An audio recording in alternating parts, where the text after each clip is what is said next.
Hi friends, నమస్తే. నేను మీ రావు Somen garden నుండి ఈరోజు చట్నీ తయారు చేసామండి. మా కుకింగ్ ఈ చట్నీ ఏంటనేది మీరే చెప్పాలి కామెంట్ రూపంలో. ఇవి నేను ముందుగా చెప్పేది ఏంటంటే వాక్కాయలు. ఎక్కువ అడవిలో దొరుకుతాయి వాక్కాయలు, మిస్ అవ్వద్దు. ఈ వాక్కాయలు బలము, టేస్టు, ఐరన్, విటమిన్స్ అన్నీ ఉంటాయి దీనిలో. ఇది సంవత్సరానికి 1-2 టైమ్స్, అంటే 1 మంత్ 2 మంత్సే దొరుకుతాయి మనకి. ఈ ఆగస్టు, సెప్టెంబరు ఈ టైంలో ఎక్కువ దొరుకుతాయి.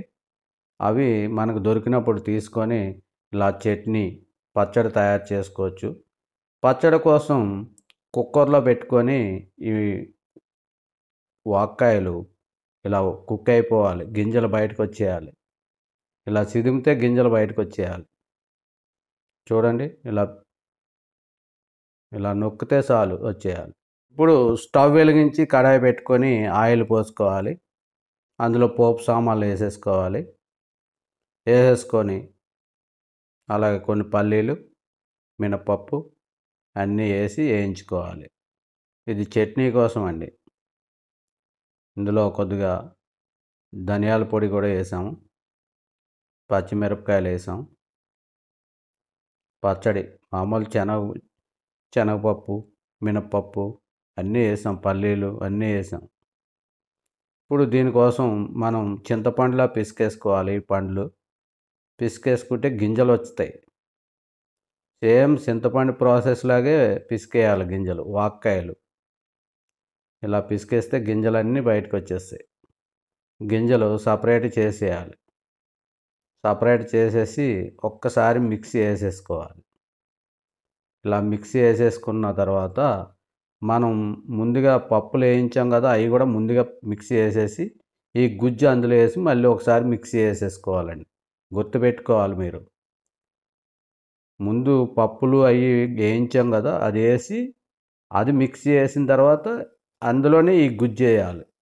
ఈ గుజ్జు వేస్తే మొత్తం మిక్స్ అయిపోతుంది. మళ్ళీ సపరేట్గా మళ్ళీ తాలింపు పెట్టుకోవాలి. మళ్ళీ స్టవ్ వెలిగించి కడాయి పెట్టి కొద్దిగా సరిపడినంత ఆయిల్, అంటే ఓ 2-3 స్పూన్లు పడుతుంది. మేమైతే 2 స్పూన్లు వేసాం. దీనికి కూడా ఇదే పచ్చడికి మళ్ళీ పోపులు వేసేసుకోవాలి. ఇలా పోపులు వేసేసుకోవాలి.